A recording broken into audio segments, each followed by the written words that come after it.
하나님 말씀을 봉독합니다. 여호수아서 6장 1절에서 7절 말씀을 교독하면서 봉독합니다. 여호수아서 6장 1절에서 7절 말씀을 교독으로 봉독합니다. 이스라엘 자손들로 말미암아 여리고는 굳게 닫혔고 출입하는 자가 없더라. 여호와께서 여호수아에게 이르시되 보라, 내가 여리고와 그 왕과 용사들을 내 손에 넘겨주었으니 너희 모든 군사는 그 성을 둘러 성주위를 매일 한 번씩 돌되 엿새 동안을 그리하라. 제사장 7은 7 양각 나팔을 잡고 언약궤 앞에서 나아갈 것이요, 7째 날에는 그 성을 7번 돌며 그 제사장들은 나팔을 불 것이며, 제사장들이 양각 나팔을 길게 불어 그 나팔 소리가 너희에게 들릴 때에는 백성은 다 큰 소리로 외쳐 부를 것이라. 그리하면 그 성벽이 무너져 내리리니 백성은 각기 앞으로 올라갈지니라 하시매, 눈의 아들 여호수아가 제사장들을 불러 그들에게 이르시되 너희는 언약궤를 메고 제사장 7은 양각 나팔 7을 잡고 여호와의 궤 앞에서 나아가라 하고, 또 백성이 이르되 나아가서 그 성을 돌되 무장한 자들이 여호와의 궤 앞에서 나아갈지니라 하니라. 아멘. 오늘 예배하는 여러분에게 하나님의 거룩한 영적 은혜가 충만하기를 주님의 이름으로 축원합니다. 어느 한 가정의 부인이 부부간의 갈등이 심했습니다. 그래서 그 갈등을 해소하기 위하여서 위대한 스승을 찾아갔어요. 근데 그 부부의 갈등은 아주 남편의 잔소리가 늘 심합니다. 굉장히 신경질적입니다. 그래서 살기가 참 힘들었어요. 그래서 부인은 더 이상 참을 수 없다고 싶어서 이거를 좀 해결을 얻으려고 아주 위대한 스승을 찾아갑니다. 스승님, 제발 가정이 평화로워 올 수 있는 방법과 묘수를 좀 가르쳐 주시길 바랍니다. 이 부인의 말을 듣고 있던 스승님께서 이 부인에게 이런 말을 합니다. 집에 돌아갈 때에 내가 물통을 하나 줄 테니 우리 마당에 있는 우물을 떠가지고 가시오. 이 우물은 신비한 우물입니다. 그리고 이 우물을 떠가지고 가서 이 물은 아무 때나 먹는 거 아닙니다. 이 물은 당신 남편과 딱 만나서 이야기할 때 당신은 물을 한 모금을 먹으십시오. 단 물을 삼키면 안 됩니다. 그러면 당신에게는 아주 놀라우리만큼 신비한 일이 일어날 겁니다. 그래서 부인은 그 신비한 물을 떠가지고 집에 돌아왔어요. 야, 도대체 여기에 어떤 신비한 물이 무슨 약이 될까? 뭐 그렇게 하며 왔어요. 하여튼. 그런데 놀랍게도 이해가 되지 않는 거예요. 거기서 물을 먹어보니 똑같은 물이에요. 자기 집에서 먹는 물이나 그 스승님 마당에 있는 우물이나 똑같다 그 말이에요. 이해가 되지 않는 거. 왜 이 물을 줄까? 이해가 되지 않지만 하여튼 스승님이 하라고 하니까 물을 떠가지고 집에 왔어요. 이제 남편이 퇴근해서 돌아왔습니다. 이제 둘이 앉아서 식탁에 앉아서 이제 식사를 하려고 하는데 남편이 집에 오면서 또 아내에게 아주 투정 이야기를, 또 아내의 어떤 나쁜 점을 막 이야기하기 시작합니다. 불평을 털어놓습니다. 그래서 부인은 남편이 그 스승님이 시킨 대로 얼른 물을 떠다가 입에다가 이렇게 물었습니다. 그리고 절대로 삼키지 말라 그러기 때문에 아주 식사하는 동안 내내 가만히 있었습니다. 그러자 남편 입에서 그냥 평상시처럼 부정적인 거, 악담, 불평 뭐 수없이 들려옵니다. 다른 때 같으면 거기다 대고 막 같이 대꾸로 하는데 이 물을 삼키지 말라 그랬으니까 입을 물고 가만히 있어야 돼요. 그리고 하루가 지났어요. 그 다음날 또 남편이 퇴근해 돌아왔을 때 하여간 남편과 만나면 입을 물에다가 물고 가만히 있는 거예요. 그러길 한 5일 정도 하고 나니까 남편이 변하기 시작하는 거예요. 조금씩 불평이 줄어드는 거예요. 조금 원망이 줄어드는 거예요. 하여간 시간이 가면 갈수록 이 부인은 계속 물을 물고 있는 겁니다.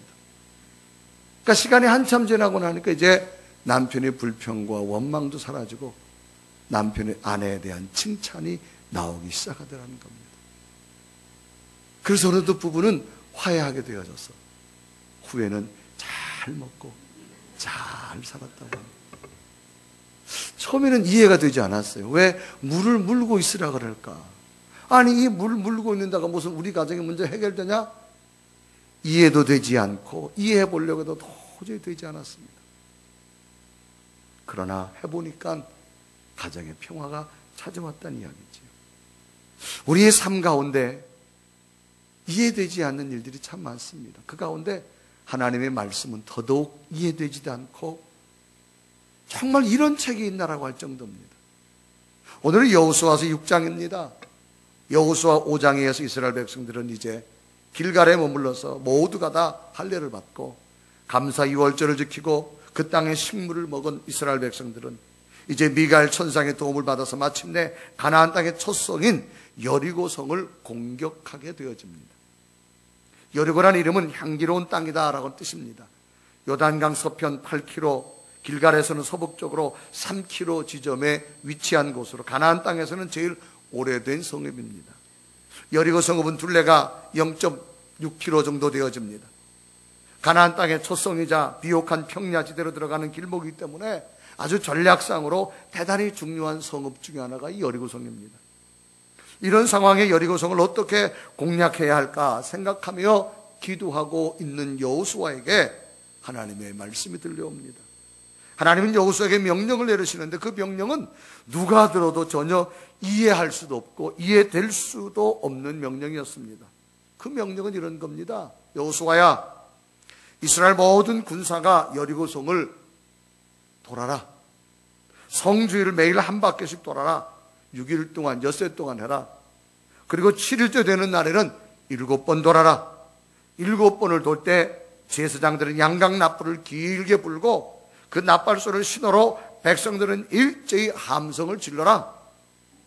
그렇게 하면 그때에 이 여리고 성벽이 무너져 내리리라. 참으로 상식적으로 이해할 수도 이해될 수도 없는 하나님의 말씀입니다. 오늘 성경 보면 여호수아 6장 2절에서 5절 말씀을 기록하지요. 여호와께서 여호수아에게 이르시되 보라, 내가 여리고와 그 왕과 용사들을 내 손에 넘겨주었으니 너희 모든 군사는 그 성을 둘러 성 주위를 매일 한 번씩 돌되 엿새 동안을 그리하라. 제사장 7은 7 양각 나팔을 잡고 언약궤 앞에서 나아갈 것이요 7째 날에는 그 성을 7번 돌며 그 제사장들은 나팔을 불 것이며 제사장들이 양각 나팔을 길게 불어 그 나팔 소리가 너희에게 들릴 때에는 백성은 다 큰 소리를 외쳐 부를 것이라. 그리하면 그 성벽이 무너져 내리리니 백성은 각기 앞으로 올라갈지니라. 이해가 되지 않습니다. 아니, 적진 앞에서 할례를 행하라. 그것도 이해되지 않았습니다. 이제는 여리고성을 적들이 보는 앞에서 조용하게 돌으라는 겁니다. 특히 지금의 상황은 전쟁의 상황입니다. 사람이 죽고 사는 상황입니다. 다른 일 같으면 이해 안 되어도 하나님 말씀이니까 듣고 행할 수 있다라고 하지만 지금은 사람의 죽느냐 사느냐의 문제입니다. 그러나 여호수아는 하나님의 생각이 사람 생각보다 높고 하나님의 방법이 사람의 방법보다 나은 줄 믿고 그대로 하나님 말씀대로 순종을 합니다. 그래서 성경에는 인간의 생각과 하나님의 생각이 다르고 인간의 뜻과 하나님의 뜻이 다름을 기록합니다. 고린도서 1장 25절에 기록하죠. 하나님의 어리석음이 사람보다 지혜롭고 하나님의 약하심이 사람보다 강하니라. 또 이사야서 55장 8절과 9절에 기록합니다. 이는 내 생각이 너희의 생각과 다르며 내 길은 너희의 길과 다름이니라. 여호와의 말씀이니라. 이는 하늘이 땅보다 높음같이 내 길은 너희 길보다 높으며 내 생각은 너희의 생각보다 높음이니라. 이제 여호수아는 이스라엘 백성들로 하여금 하루에 한 번씩 엿새 동안 성을 돌게 했습니다. 성을 돌 때에 맨 앞에는 무장한 르우벤과 갓과 므낫세 반지파 군사들이 가고 그 뒤에는 7 제사장이 양각 7을 잡고 따라가고 그 다음엔 제사장들이 언약궤를 메고 그 뒤로는 백성들이 뒤를 따르겠습니다. 7일이 되는 날에는 말씀대로 성을 7번 돌아야 되기 때문에 일찍 행군이 시작됩니다. 1번, 2번, 3번, 4번, 5번, 6번. 당시 이스라엘 백성들이 성 아래에서 성을 도는 사이에 성 위에 있는 여리고 군사들은 성 아래를 내려다보고 있지요. 성 위에서 돌을 던질 수도 있고 활을 쏠 수도 있습니다. 그러나 성 아래에 성을 두는 이스라엘 백성들의 모습 정말 이해되지 않습니다. 그러나 하나님 말씀에게 묵묵히 6번을 돌고 마지막 7번을 돌 때 일곱 제사장들은 길게 양강나팔을 불었습니다. 그것을 신호로 이스라엘 백성들은 일제히 큰 소리로 하나님 외치라고 하니 외쳤습니다. 정말 그랬더니 정말로 여리고성이 무너져 내렸다는 겁니다. 여호수아서 6장 10절에 기록하지요. 이에 백성들은 외치고 제사장들은 나팔을 불매 백성이 나팔 소리를 들을 때에 크게 소리질러 외치니 성벽이 무너져 내린지라. 백성이 각기 앞으로 나아가 그 성에 들어가서 그 성을 점령하고 그랬습니다. 정말로 믿기 어려운 기적 같은 일들이 눈앞에 나타난 겁니다. 인간의 상식과 지식으로는 도저히 믿기지 않는 현실의 모습입니다. 이스라엘 백성들은 이스라엘 사람들, 여리고서 사람들 모두가 놀랐습니다. 오늘도 이런 장면에 모두들 놀라지 않을 수 없습니다. 어떻게 이런 일이 일어날 수 있을까? 그러면 이런 기적 같은 일들이 일어나기까지 하나님은 어떤 모습을 보셨기에 이스라엘 백성들에게 상식으로는 도저히 이해될 수 없는 기적을 만들어 주셨을까라고 하는 겁니다.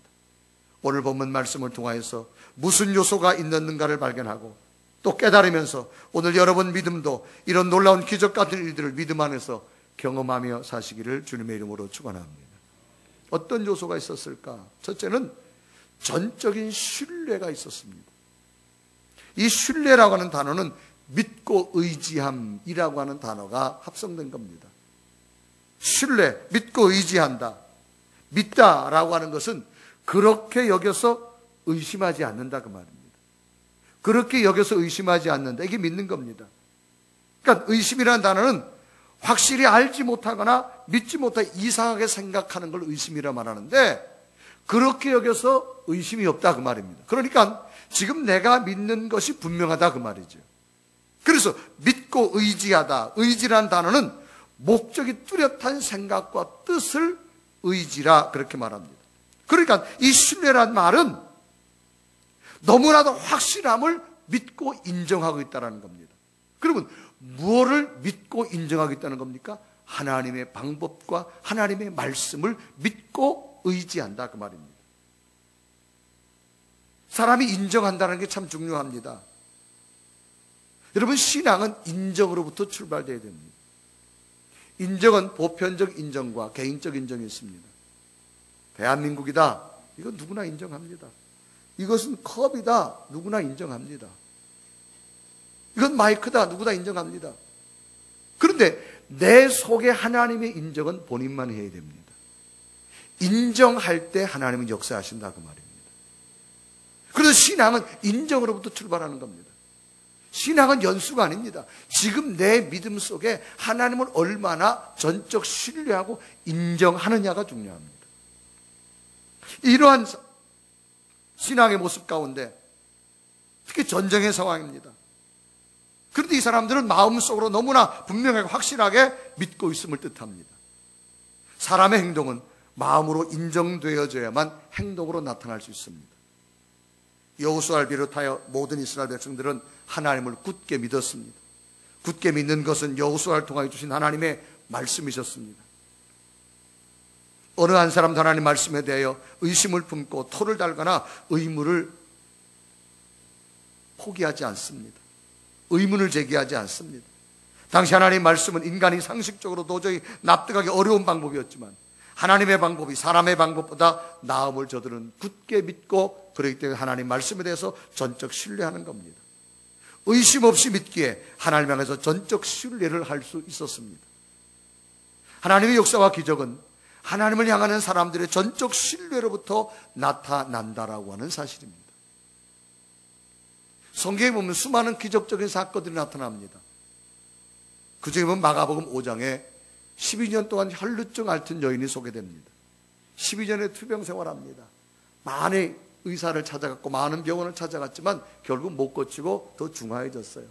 당시 의학으로 고칠 수 없으니 이 여인에게 찾아오는 것은 절망과 좌절밖에 되지 않죠. 그런데 어느 날 예수님에 관한 소식을 듣습니다. 아, 나도 그분 한번 만나봐야 되겠다. 그런 기대감을 가지고 있는데 놀랍게도 자기 마을에 수많은 행렬이 지나가는데 보니까 자기가 만나고 싶은 예수님이 지나가는 겁니다. 이 여인은 마음에 생각을 품습니다. 나는 저 지나가는 주님의 옷자락 끝만 만져도 나을 것이다. 주님의 옷자락 끝만 만져도. 그래서 지나가는 주님의 행렬을 바라보고 주님의 옷자락 끝을 만지지요. 근데 놀라운 일이 생겼습니다. 이 여인의 병이 깨끗하게 고쳐졌다고 성경은 말합니다. 마가복음 5장 28절과 29절에 이르가지요. 이는 내가 그의 옷에만 손을 대어도 구원을 받으리라 생각함일러라. 이에 그의 흘리고 흐르는 곧 마름에 병이 나온 줄 몸에 깨달음이라. 예수님 주변에 수많은 사람이 밀치고 예수님 옷자락을 만졌는데 그들에게 역사가 나타나지 않았습니다. 오로지 전적 신뢰, 믿은 자에게 주님은 치료하는 기적을 허락해 주셨다라고 하는 겁니다. 또 마가복음 10장에 보면 바디메오는 사람이 있습니다. 당시 유대는 모래바람이 많이 불고 석회질이 많아가지고 이 후천적 시각장애인이 많았어요. 이 바디메오가 시각장애인입니다. 예수님이 지나가는 행렬 속에서 외치죠. 다윗의 자손의 나를 불쌍히 여겨 주시옵소서. 얼마나 소리 지르는지 사람들이 좀 시끄럽다 조용히 하라도 더 소리 지릅니다. 주님이 그 소리를 듣고 묻지요. 왜 불렀느냐? 주님, 나는 보기를 원합니다. 당시로서는 시각장애인이 눈을 떠진다? 불가능합니다.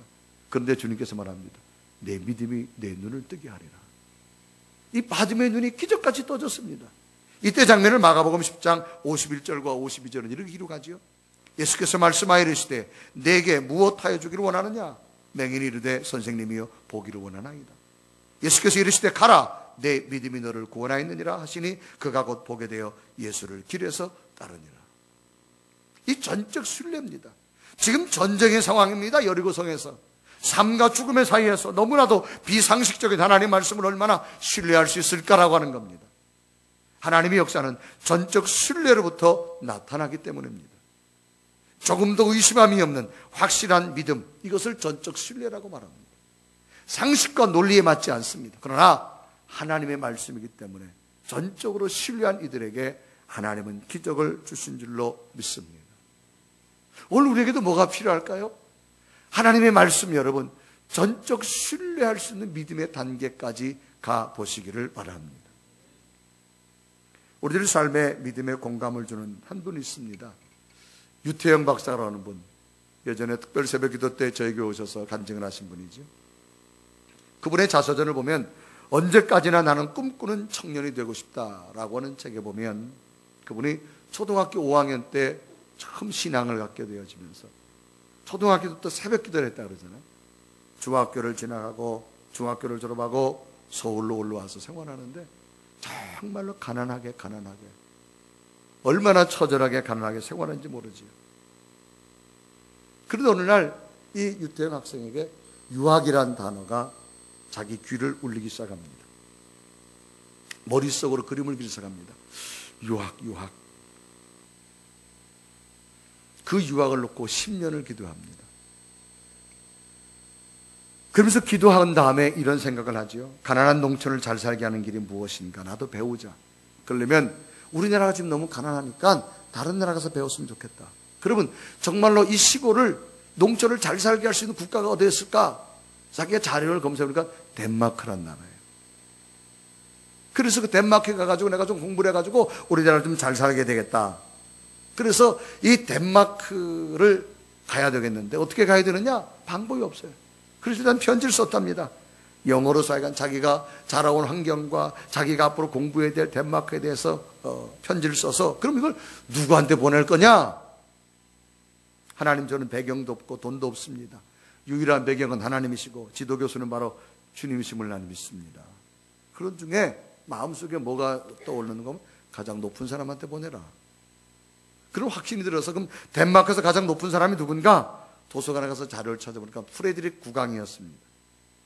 그래서 그는 편지를 써가지고 편지 봉투에다가 누구한테 보낼까? 그렇게 썼다잖아요. 프레드릭 9세 국왕 귀하. 주소는 코펜하겐 앤드 덴마크. 그렇게 해가지고 그냥 보냈다는 거 아닙니까? 13년 동안이나 하나님 앞에 기도했습니다. 전능하신 하나님은 내 기도 속에 응답해 줄 줄 믿습니다. 그리고 덴마크로 편지를 보냈는데 그 덴마크 국왕 보좌관으로부터 답장이 왔습니다. 그리고 얼마 후에는 덴마크 외무성으로부터 편지가 왔는데 비행기 표까지 왔다잖아요. 하나님 감사합니다. 시골뜨기 소년에게 해외 유학길을 열어준 하나님, 당신은 살아계심을 나는 믿습니다.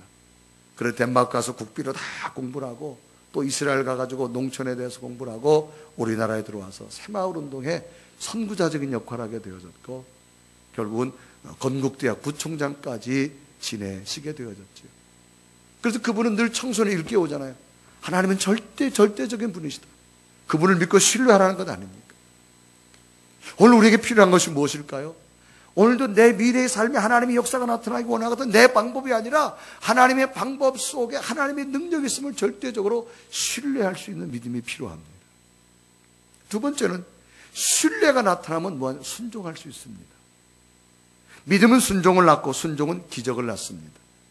정말 하나님의 말씀을 쫓아서 여리고성을 돌며 행진을 하는 이스라엘 백성들의 모습을 한번 생각해 볼 수 있습니다. 정말로 이스라엘 사람들 어떻게 하겠습니까? 이때 장면 한번 생각해 볼까요? 여리고성을 매일 돕니다. 제사장들을 앞세우고 돕니다. 하루, 이틀, 3일 정도 돌겠지요. 아마 4월 정도 지나고 나면 위를 쳐다보니까 여리고성의 군인들이 내려다보고 있고 저들이 활을 쏘거나 돌을 던지면 꼼짝없이 죽어야 됩니다. 아마 3일쯤 돌다 보면은 이런 생각이 들 거예요. 정말 내가 이래도 되나? 혹시 내가 바보가 아닌가? 그렇게 생각되었을지도 모릅니다. 그리고 성을 돌면서 하나님께서 성을 도는데 조건을 줍니다. 그냥 돌지 말고 말을 하지 말아라 그렇게 말합니다. 절대 성을 도는데 말하지 말라는 거예요. 여호수아 6장 10절에 이르가지요. 여호수아가 백성에게 명령하여 이르되 너희는 외치지 말며 너희 음성은 들리게 하지 말며 너희 입에서 아무 말도 내지 말라. 그리하다가 내가 너희에게 명령하여 외치라는 날에 외칠지니라. 성을 돌긴 도는데 말하지 말라는 겁니다. 그리고 마지막 7번 돌고 나서 외치라 할 때 외치라는 겁니다. 왜 하나님께서는 여호수아를 통해서 아무 소리도 백성들에게 내지 말라 그랬을까요? 말은 전염성을 가지고 있기 때문입니다. 지금 비상식적인 행동을 해야 됩니다. 그러다 보니까 자연히 사람은 심리적으로 부정적인 생각과 부정적인 언어가 나올 수밖에 없습니다. 이것은 금방 전염됩니다. 좋은 말에는 좋은 파장을 일으키지만 나쁜 말에는 악한 파장이 나옵니다. 세상에서 가장 강력한 무기는 말입니다. 언어입니다. 말은 그의 인생을 그르칠 수도 있고 찬란하게 꽃을 피울 수도 있는 게 이 언어 말입니다. 어떤 말을 하며 어떤 말을 믿느냐에 따라서 행복과 불행이 결정되기 때문입니다. 하나님은 언제나 우리가 말한 대로 만들어 주십니다. 이스라엘 백성들이 애굽에 430년 종살이 할 때 그들을 끄집어냈습니다. 그리고 가나안 땅을 미리 보여줬습니다. 40일 동안 12명의 정탐꾼들을 보냈습니다. 그들은 다 보고 왔는데 10명의 사람은 악평을 합니다. 이 땅 하나님 주신 땅이 아니라는 것 말합니다. 하나님 주신 약속의 땅이 아니라고 말합니다. 그런데 놀랍게도 온 백성들이 10명의 사람을 동조합니다. 저 사람들 말이 맞다. 그 상황에 여호수아와 갈렙이 들어가자는 겁니다. 하나님이 약속된 땅이라고 말합니다. 여호수아와 갈렙의 말은 듣지 않습니다. 이제 40년이 지났습니다. 이제 가나안 땅에 들어왔습니다. 누구만 들어왔느냐? 10명의 사람은 말한 대로 다 광야에서 죽었습니다. 또 그 10명을 추정하던 사람도 다 죽었습니다. 마지막 그때 생존자는 여호수아와 갈렙만 생존합니다. 나머지 가나안 땅에 들어온 사람들은 2세들입니다. 우리가 삶을 살아가면서 여러분 어떤 언어를 말하느냐가 참 중요합니다. 그러니까 지금 여리고성을 도는데 비상식적입니다. 비논리적입니다. 이치에 안 맞습니다. 자연히 불평할 수밖에 없죠. 말하지 말라는 겁니다. 왜? 너희들이 지금 말하면 좋은 말 하겠냐 그 말이에요. 나쁜 말하고 안 된다고 말하고 부정적인 말하고 뻔할 거니까 말하지 말라라고 말합니다. 여러분 내일 희망과 꿈을 얻기 원하거든 오늘 희망과 꿈의 말을 하시기를 바랍니다. 언어는 씨앗입니다.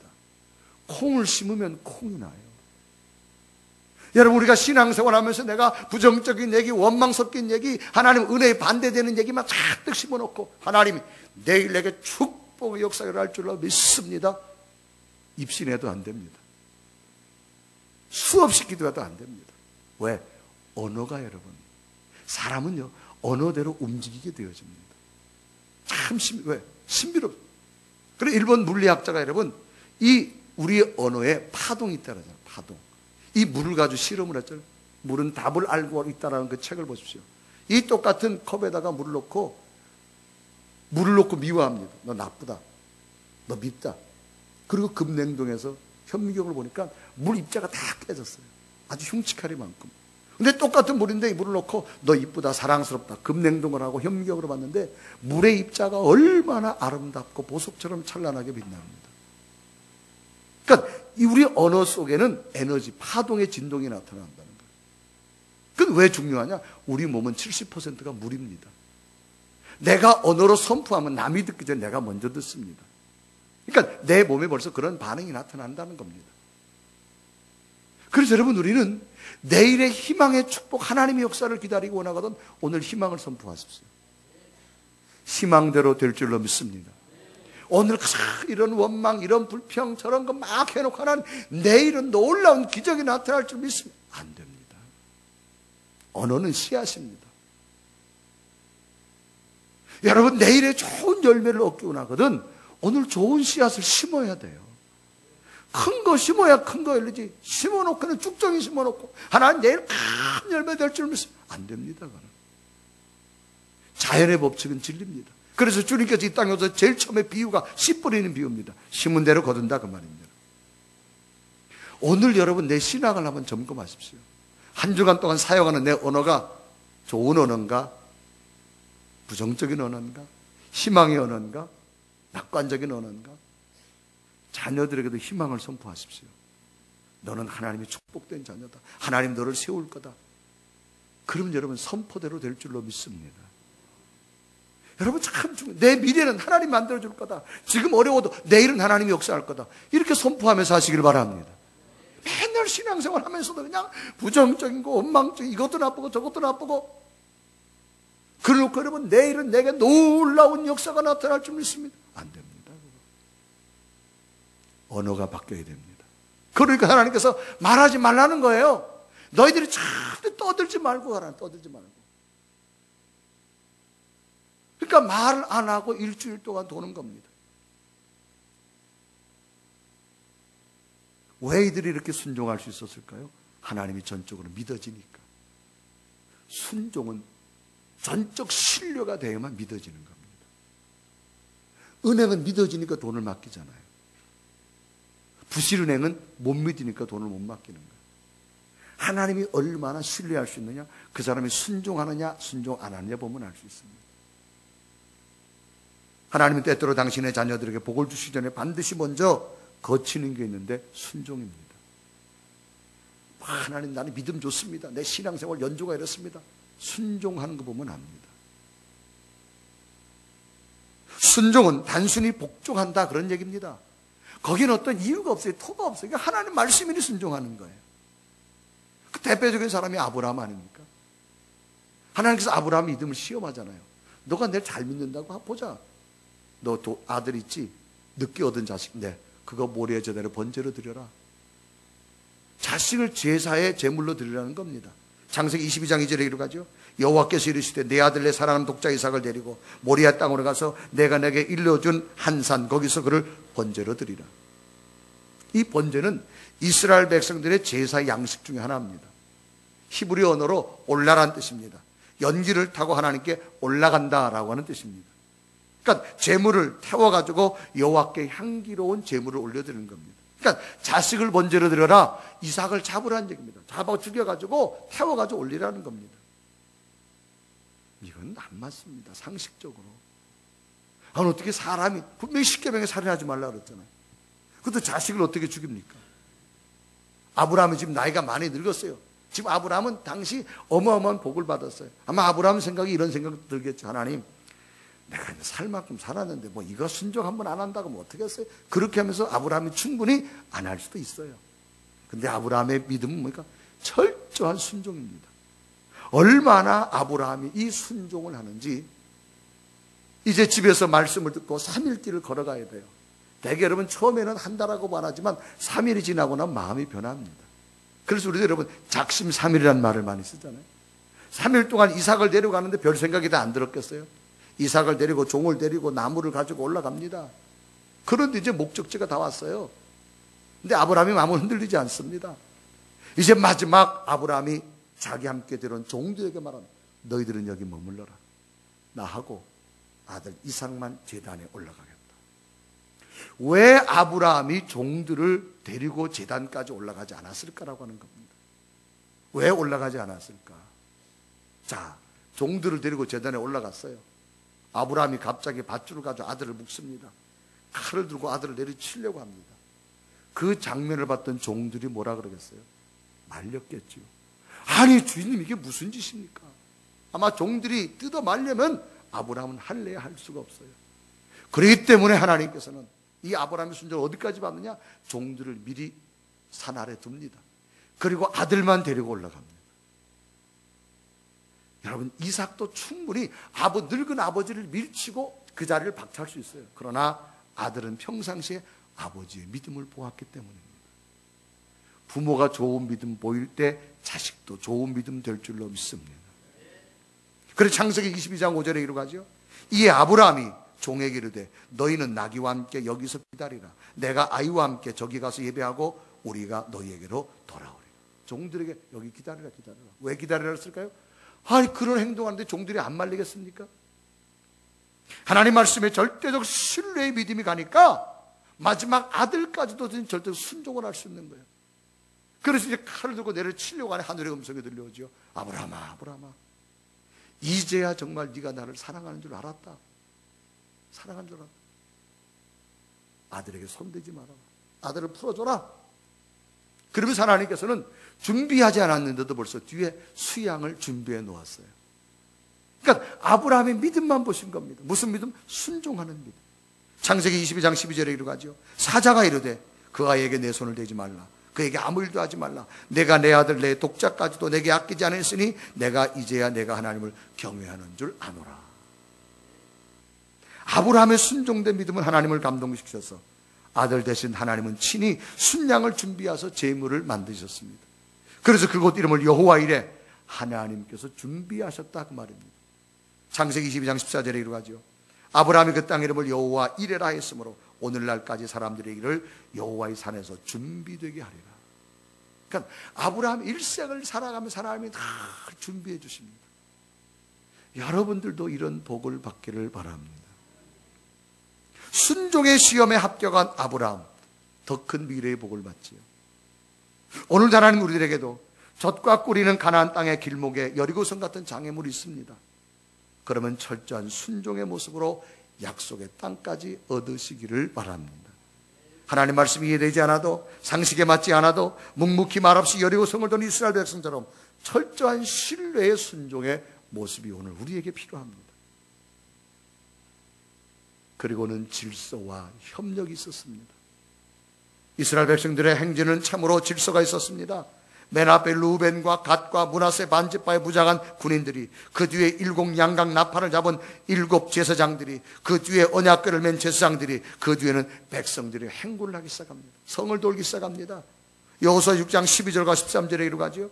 또 여호수아가 아침 일찍 일어나서 제사장들이 여호와의 궤를 메고 제사장 7은 양각 나팔 7을 잡고 여호와의 궤 앞에서 계속 행진하며, 나팔을 불고 무장한 자들은 그 앞에 행진하며, 후군은 여호와의 궤를 따르고 제사장들은 나팔을 불며 행진하더라. 아주 질서가 있습니다. 설도 말도 안 합니다. 그런데도 착착착착착착 행진하며 진행합니다. 상식과 이치에 맞지 않은 하나님의 말씀이지만 이스라엘 백성들은 믿음으로 아주 질서 있게 서로가 협력하며 하나님이 하라고 하신 대로 잘하고 있습니다.